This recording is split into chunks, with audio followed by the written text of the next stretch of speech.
Asal-usul nama Blora. Menurut cerita rakyat, Blora berasal dari kata belor yang berarti lumpur. Kemudian berkembang menjadi Beloran yang akhirnya sampai sekarang lebih dikenal dengan nama Blora.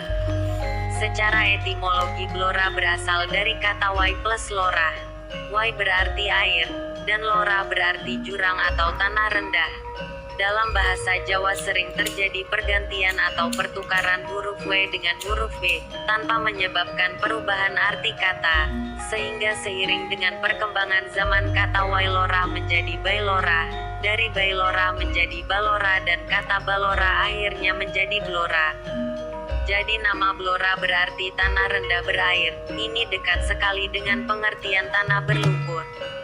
Blora era kerajaan di bawah Kadipaten Jipang.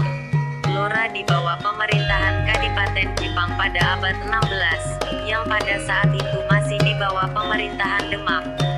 Adipati Jipang pada saat itu bernama Aryo Penangsang, yang lebih dikenal dengan nama Arya Jipang.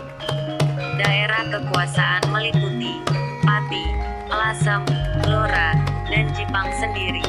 Akan tetapi setelah Jaka Tingkir, Hadiwijaya mewarisi tahta Demak, pusat pemerintahan dipindah ke Pajang. Dengan demikian Blora masuk kerajaan Pajang. Blora di bawah kerajaan Mataram. Kerajaan Pajang tidak lama memerintah karena direbut oleh kerajaan Mataram yang berpusat di Kota Gede Yogyakarta. Blora termasuk wilayah Mataram bagian timur atau daerah Bangwetan.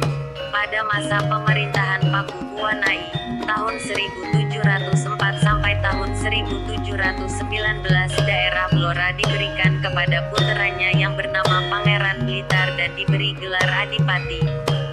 Luas Blora pada saat itu 3.000 karya, satu karya sama dengan 3/4 hektar. Pada tahun-tahun 1719 sampai tahun 1727 kerajaan Mataram dipimpin oleh Amangkurat keempat, sehingga sejak saat itu Blora berada di bawah pemerintahan Amangkurat keempat. Blora di zaman Perang Mangkubumi, tahun-tahun 1727 sampai tahun 1755.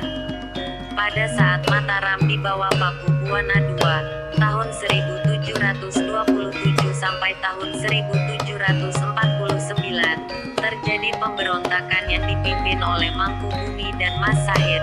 Mangkubumi berhasil menguasai Sukawati, Grobogan, Demak, Blora, dan Yogyakarta.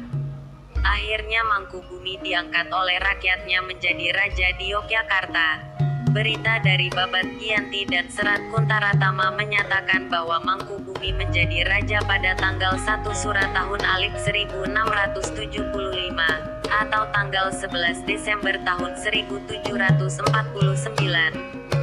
Bersamaan dengan diangkatnya Mangkubumi menjadi raja, maka diangkat pula para pejabat yang lain.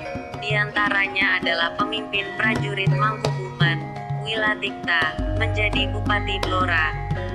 Blora di bawah Kesultanan Perang Mangkubumi diakhiri dengan Perjanjian Giyanti, tahun 1755, yang terkenal dengan nama Palihan Negari, karena dengan perjanjian tersebut Mataram terbagi menjadi dua kerajaan, yaitu Kerajaan Surakarta di bawah Pakubuwana III, sedangkan Yogyakarta di bawah Sultan Hamengkubume. Wanai. Di dalam Palihan Negari itu, Blora menjadi wilayah Kasunanan sebagai bagian dari daerah Mancanegara Timur, Kasunanan Surakarta. Akan tetapi Bupati Wilatikta tidak setuju masuk menjadi daerah Kasunanan, sehingga beliau pilih mundur dari jabatannya. Blora sebagai kabupaten. Sejak zaman Pajang sampai dengan zaman Mataram, Kabupaten Blora merupakan daerah penting bagi pemerintahan pusat kerajaan. Hal ini disebabkan karena Blora terkenal dengan hutan jatinya. Blora mulai berubah statusnya dari Apanage menjadi daerah kabupaten pada hari Kamis Kliwon, tanggal 2 Surat tahun Alif 1675, atau tanggal 11 Desember tahun 1749 Masehi, yang sampai sekarang dikenal dengan hari jadi Kabupaten Blora. Adapun bupati pertamanya adalah Wilatikta. Perjuangan rakyat Blora menentang penjajahan. Perlawanan rakyat Blora yang dipelopori petani muncul pada akhir abad ke-19 dan awal abad ke-20.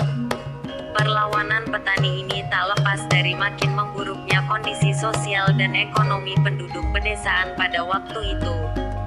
Pada tahun 1882 pajak kepala yang diterapkan oleh pemerintah penjajah sangat memberatkan bagi pemilik tanah, petani.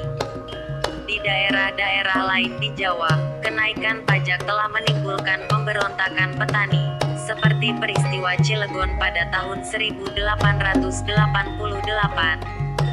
Selang 2 tahun kemudian seorang petani dari Blora mengawali perlawanan terhadap pemerintahan penjajah yang dipelopori oleh Samin Surosentiko.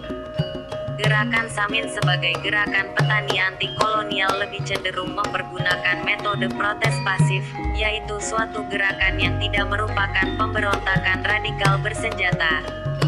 Beberapa indikator penyebab adanya pemberontakan untuk menentang kolonial penjajah Belanda antara lain: berbagai macam pajak diimplementasikan di daerah Blora, perubahan pola pemakaian tanah komunal, pembatasan dan pengawasan oleh Belanda mengenai penggunaan hasil hutan oleh penduduk. Indikator-indikator ini mempunyai hubungan langsung dengan gerakan protes petani di daerah Blora. Gerakan ini mempunyai corak MILLINARISME, yaitu gerakan yang menentang ketidakadilan dan mengharapkan zaman emas yang makmur.